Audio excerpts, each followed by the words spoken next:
Abraham Lincoln's voice was shrill, high-pitched, and nothing like the deep baritone Hollywood taught us to expect. Every actor who portrayed him got it wrong. Eyewitnesses from Gettysburg to the Lincoln-Douglas debates described a penetrating, unusual voice that contradicted his towering frame.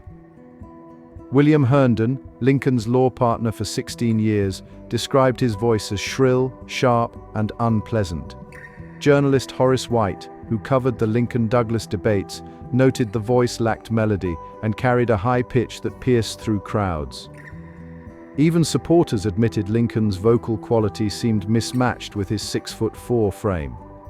The voice that delivered the Gettysburg Address wasn't commanding or resonant. It was thin, reedy, and often compared to a squeaky gate. Lincoln's greatest speeches succeeded despite his voice, not because of it. The timing of Lincoln's presidency created a cruel irony in historical documentation. Photography had become widespread by the 1860s, leaving dozens of images capturing Lincoln's weathered face and towering stature. Sound recording technology, however, remained frustratingly out of reach. Thomas Edison wouldn't invent the phonograph until 1877, 12 years after Lincoln's assassination.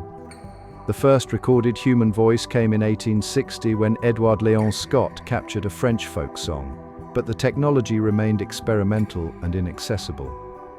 Lincoln lived in a narrow window where his appearance could be preserved forever, but his voice died with him, leaving only written descriptions and fading memories. Lincoln never lost the Kentucky accent of his frontier childhood. Born in Hodgenville and raised in the backwoods until age 7, his speech retained the distinctive drawl and pronunciation patterns of the border South. Contemporaries noted he pronounced words like thar instead of there and git instead of get. This rural dialect clashed dramatically with the refined Eastern accents dominating American politics. Rather than hiding his origins, Lincoln weaponized them. His folksy delivery made complex legal arguments accessible to common citizens. The accent that Eastern elites mocked became his greatest asset, connecting him to farmers, laborers, and frontier settlers who saw themselves reflected in his voice. The Lincoln-Douglas debates drew thousands to outdoor venues across Illinois, and the crowds heard something unexpected. Despite his thin, high-pitched voice, Lincoln possessed remarkable projection that carried across open fields without amplification. Witnesses described how his voice cut through wind and crowd noise with startling clarity. The shrill quality that seemed like a weakness became an advantage in outdoor settings. His voice penetrated distances where deeper, richer tones would fade. Reporters positioned hundreds of feet away could still distinguish his words clearly. Lincoln's vocal peculiarity wasn't just unusual, it was strategically effective for the era's public speaking demands. Hollywood constructed a Lincoln that never existed. From Raymond Massey's theatrical baritone in the 1930s through Henry Fonda's measured tones to Daniel Day-Lewis's carefully modulated performance, every major portrayal gave Lincoln a voice of gravitas and authority. These performances, while critically acclaimed, fundamentally distorted historical reality.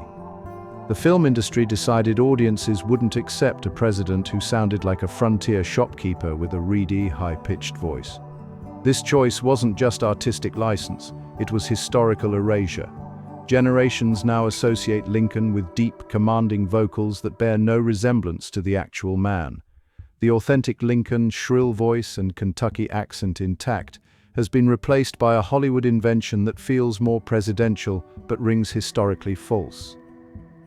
Lincoln's vocal peculiarity became his secret weapon in an era when politicians addressed crowds of thousands without amplification.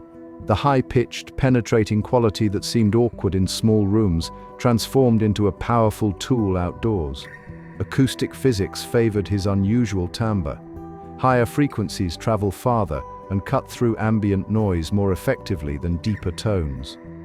While opponents with rich baritones struggled to reach distant listeners, Lincoln's shrill voice carried across entire town squares. Witnesses at rallies reported hearing him clearly from positions where other speakers became unintelligible. His voice didn't just reach the crowds, it commanded their attention through sheer piercing clarity, turning a supposed weakness into his most effective campaign asset. The Gettysburg Address lasted barely 2 minutes, but those present never forgot the voice that delivered it. Standing among 15,000 gathered at the cemetery dedication, witnesses described how Lincoln's high-pitched voice cut through the November air with unexpected force. Clark E. Carr, who stood on the platform near Lincoln, recalled the voice as sharp and clear, reaching the farthest edges of the crowd despite lasting only 272 words. The brief speech ended before many realized it had begun, yet Lincoln's penetrating vocal quality ensured every syllable reached the distant mourners standing among fresh graves, proving once again that his unusual voice possessed a power that defied expectations. The disconnect between Lincoln's appearance and his voice created a jarring first impression that caught nearly everyone off guard. At 6 feet 4 inches, he towered over most men of his era, his gaunt frame and craggy features suggesting a voice of matching depth and power. Instead, visitors to his office encountered a thin, reedy sound that seemed impossibly mismatched with the man before them. Foreign diplomats, military generals, and political allies all recorded their shock upon first hearing the president speak. The contrast became so notorious that those meeting Lincoln for the first time braced themselves for disappointment, yet his words consistently transcended the unexpected delivery, proving that presidential authority resided in substance rather than vocal resonance. The very strangeness of Lincoln's voice created a cognitive dissonance that forced audiences to listen more intently to his actual words. When expectations shattered upon hearing that high-pitched, penetrating tone emerge from his towering frame, listeners shifted focus from delivery to content. The vocal peculiarity acted as an attention mechanism, disrupting the comfortable patterns audiences expected from political speakers. This disruption made his arguments land with greater force because listeners couldn't rely on vocal charisma to carry weak ideas. Lincoln's words had to stand on their own merit, stripped of the seductive power of a beautiful voice. The shrill quality that repelled on first hearing became the very thing that made his speeches unforgettable, embedding his message deeper into memory through sheer unexpectedness. The absence of Lincoln's actual voice from historical record represents more than a technological limitation. It fundamentally altered how future generations understood American leadership itself. By losing the shrill, high-pitched reality and replacing it with Hollywood's invented baritone, society constructed a false narrative about what presidential authority must sound like.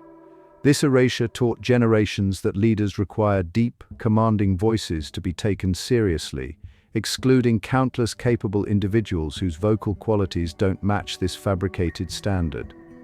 The real Lincoln succeeded precisely because he transcended his vocal limitations through substance and strategy. His authentic voice, preserved only in fading written descriptions, reveals a truth modern audiences desperately need. Greatness doesn't require conforming to expected presentations of power.